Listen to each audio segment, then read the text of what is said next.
The cheerleaders gonna give us a show. Referee's gonna get out of the way. We'll give them a couple minutes, and we'll let the cheerleaders perform.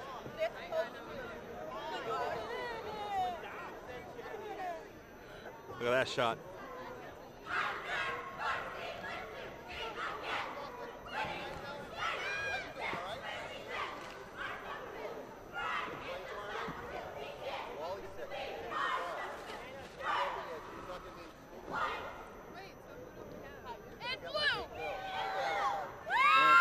Nice job by the Somerville Highlanders cheerleaders, Bob.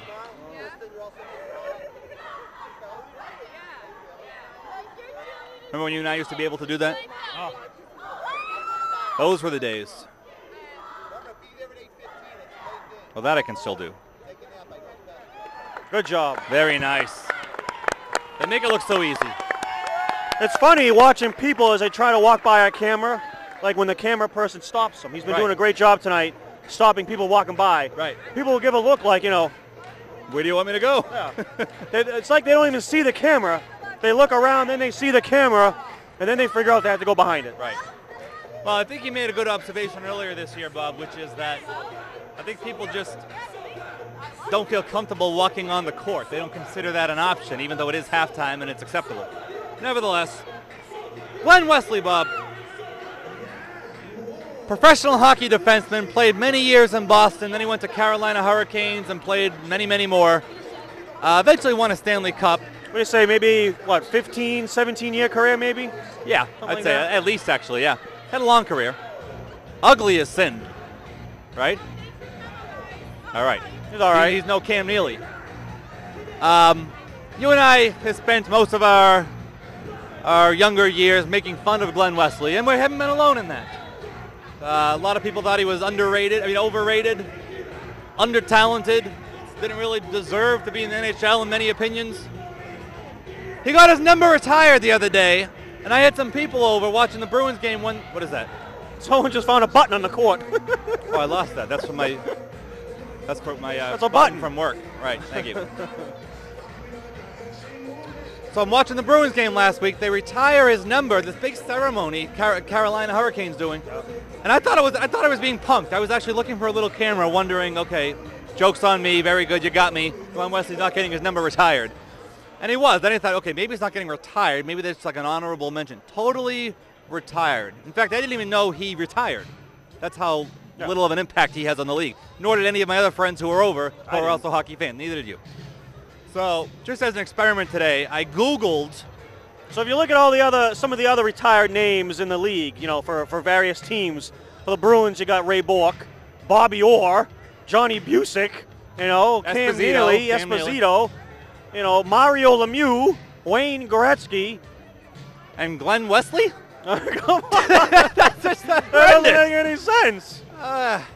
So just as an experiment, Bob, I Googled at work today, Glen Weseley retirement joke. Just to see if I'd get a hit. Bang, first article. The death of the NHL jersey retirement.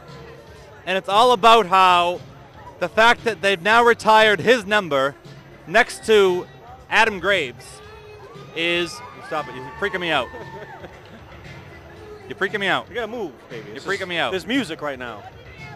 The fact they retired his number is such a joke that has completely done away with the fact that there's any more seriousness to getting your number retired. And my favorite sentence in the article is that, let's see, it says, yes, they retired the number of Glen Weseley, apparently, using the ideology that tenure, being a good guy, and being part of one Stanley Cup team is enough to hang a slightly above average defenseman's jersey next to that of Ron Francis, it was, the NHL's fourth leading all-time scorer, and Glen Weseley is right there next to him.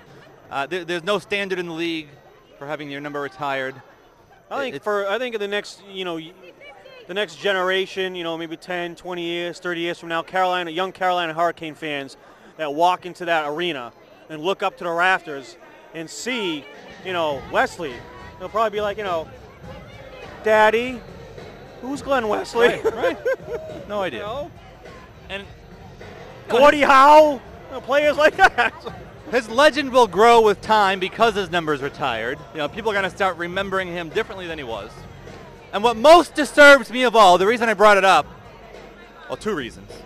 Cam Lynch from the boys varsity hockey, who, by the way, did not make the postseason, but they had a good run, said to me right before we went on the air that he was so excited and proud of Glen Weseley for getting his number retired, and nobody deserved it more.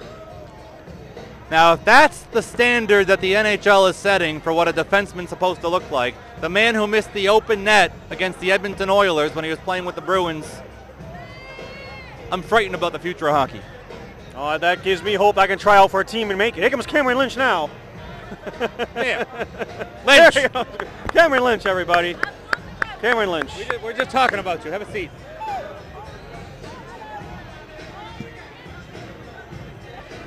So we just spent the last couple of minutes discussing your friend Glen Weseley. And correct me if I'm wrong, but I quoted you as saying no one deserved it more. Yeah, correct. Could you please back that up with some sort of statistical analysis? He's a great player. Great player. Really. How's that? Really helped out the league. Now, let me give you the list of my great players. Gordie Howe, Mario Lemieux, Wayne Gretzky, Bobby Orr. Have you heard of these players? Yeah. All right, now let's try the list again. Gordie Howe, Mario Lemieux, Glen Weseley, Wayne Gretzky, Bobby Orr, Glen Weseley. Yeah. He fits right in. You know when you used to watch Sesame Street when you were a kid and they would show you 4 things and say which one doesn't belong? Remember that little game they used to do on Sesame Street? I saw that the other day, a new version, and it was Cam Neely, Ray Bork, Bobby Orr, and Glen Weseley. And all the little kids knew Glen Weseley doesn't belong in that group. No, he belongs. So what happened to the... You want a cookie? No. No? I have a cookie for Glen Weseley. It's not on Palmacci, you want a cookie? diet. No. Well, speaking of Coach Bertoni, why don't you fill us in on what happened on the last 2 games in Winthrop? We fell to Melrose 4-2. It's a good game. We're all over them. We tied Plymouth South 6-6 after losing to them twice before. 6-6, wow. Two good games. And you scored first against Melrose, right? Yeah, we were up 1-0 after the first period. Who scored the first goal? Eric O'Brien. There you go. Eric O'Brien scored a goal. And I recall being told something about in the waning minutes of that game, a couple of silly penalties were taken by the Highlanders, and then you were down 5-on-3, and you gave up a couple goals and lost. No, that was wrong game. Wrong game. Plymouth Thank goodness. Game, all right. So they tied it with those last 2 goals. Yeah. All right. Can we get a close-up of this? What is this? Can we get a close-up? Bob's got something here. A close-up.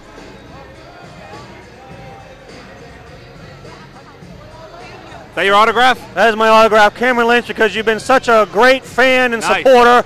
You get an official Bob autograph. There you have it. Just for Congratulations. you, Thanks. Congratulations. It's going in the trophy case. Don't let me see that on eBay tonight. I guarantee you that's. I guarantee you that is worth more than any autograph Glen Weseley has ever given. He's never given. Stop it. He's never given.